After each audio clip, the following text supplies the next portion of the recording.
আজ আমরা লাভ ক্ষতি চ্যাপ্টারের 62 থেকে শুরু করব। কি বলছে?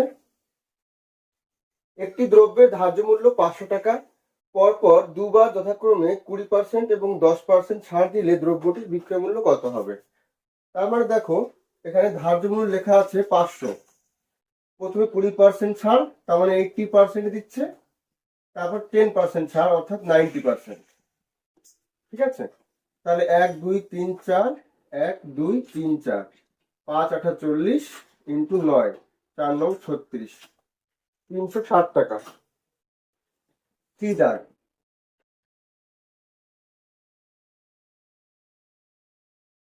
63। ক্রয় মূল্য ও বিক্রয় মূল্য অনুপাত 5:6 হলে লাভের হার কত? তাহলে দেখো, ক্রয় মূল্য আর বিক্রয় মূল্য অনুপাত দেওয়া আছে 5:6, অর্থাৎ ক্রয় মূল্য 5 হলে বিক্রয় মূল্য 6 হবে। তাহলে লাভ কত? 1 টাকা। কত মধ্যে? 5 টাকার মধ্যে, ইন্টু 100%। 5 20 100, অর্থাৎ 20% লাভ হবে। ঠিক আছে, 20% লাভ। এ দাগ।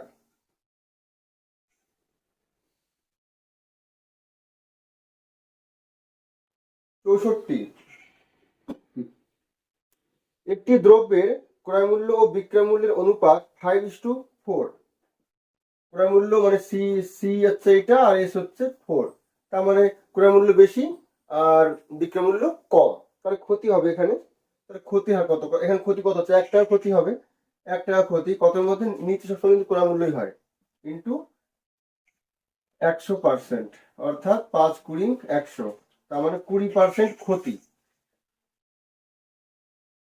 ক্ষতি হবে 20%, তার মানে এ দাগ।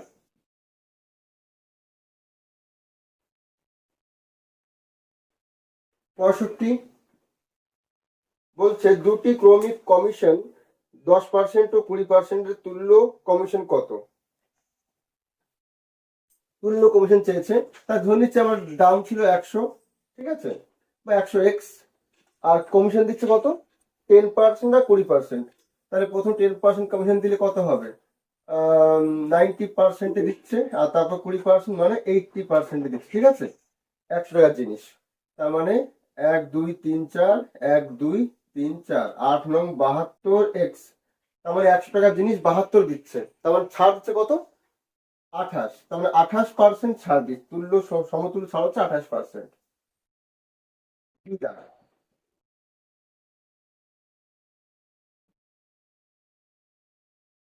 যুক্তি কি বলছে?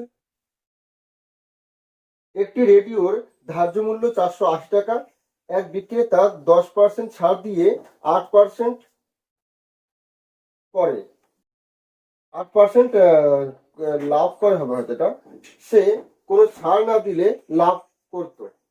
এটা 8% করে না, 8% লাভ করে হবে হয়তো। তাহলে ধার্য মূল্য হচ্ছে 480, 10% ছাড় মানে এত পার্সেন্ট বিক্রি করছে।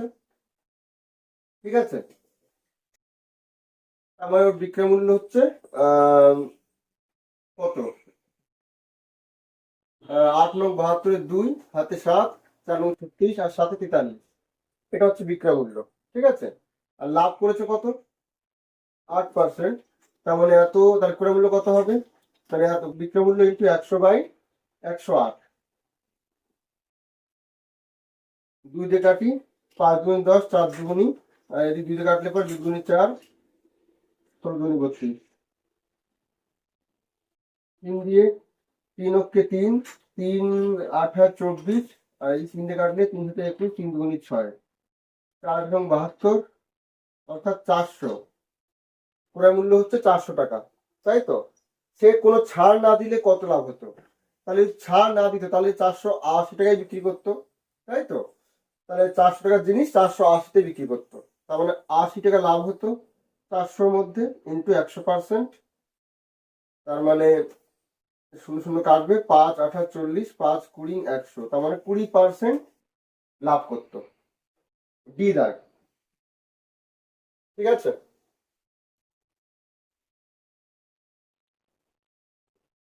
20টি আপেলের বিক্রয় মূল্য 100 টাকা। তাহলে একটা আপেলের বিক্রয় মূল্য কত হবে?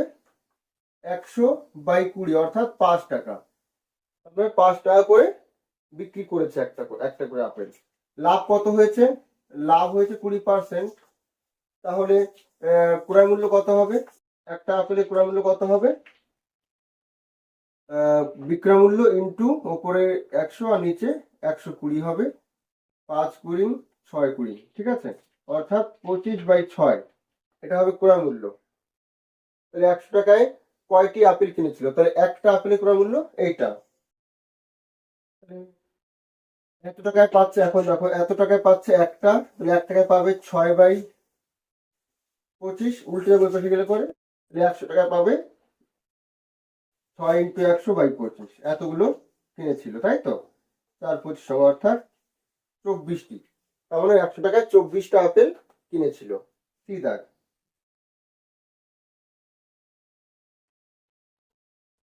68 বলছে এক ব্যক্তি দ্রব্যের ধার্য মূল্যের ওপর 23% ছাড় দিয়ে 10% লাভ করে। তার 56 লাভ হলে ধার্য মূল্য কত টাকা? মানে 56 টাকা মোট লাভ হয়েছে, ঠিক আছে। তাহলে ধরি ধার্য মূল্য x টাকা, তাহলে বিক্রয় মূল্য কত হবে? 23% ছাড়, তার মানে 77%। এটা হচ্ছে বিক্রয় মূল্য, ঠিক আছে। আর ক্রয় মূল্য কত হবে? 10% লাভ হয়েছে, তাহলে ক্রয় মূল্য কত হবে? বিক্রয় মূল্য ইন্টু উপরে 100 আর নিচে 110 হবে, তাই তো। এটা ক্রয় মূল্য সূত্র। তাহলে কত আসছে ক্রয় মূল্য?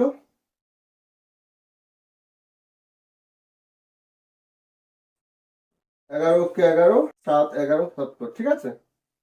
তার মানে 7x/10। তাহলে এটা বিক্রয় মূল্য, এটা ক্রয় মূল্য। তাহলে লাভ কত হবে? বিক্রয় মূল্য মাইনাস ক্রয় মূল্য। আমরা কত বল? 56 বলছি, তাই তো লাভটা।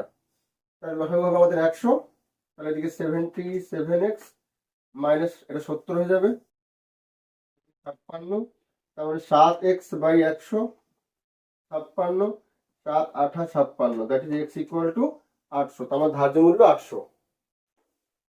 ডি দাগ।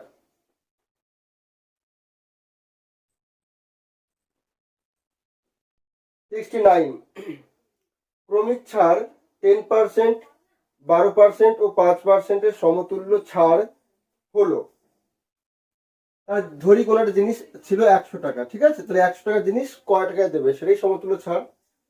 তাহলে এইটা ইন্টু প্রথমে ছাড় দিয়ে 10%, তার মানে 90%-এ দিচ্ছে। তারপরে ছাড় 12%, তার মানে 88%-এ দিচ্ছে। তারপরে 5% অর্থাৎ 95%-এ দিচ্ছে, ঠিক আছে। তাহলে 2 শূন্য কাটবে, একটা শূন্য কাটবে, 5 দিয়ে কাটি, 5 19 95, আর নিচে 5 20 100, 4 দিয়ে কাটি, 4 5 20, 4 22 88, ঠিক আছে। তাহলে ওপরে আসছে 9 দ্বিগুণী 18, 8 9 দ্বিগুণী 18 আর 1 19 ইন্টু 19 বাই নিচে 50 আসছে। যদি আরো কাটতো, আরো কাটবে 2 দিয়ে, এটা 25 আর এটা 9 দ্বিগুণী 18, এক থাকে 9 দ্বিগুণী 18। তাহলে 25 99 ইন্টু 19 কত হবে?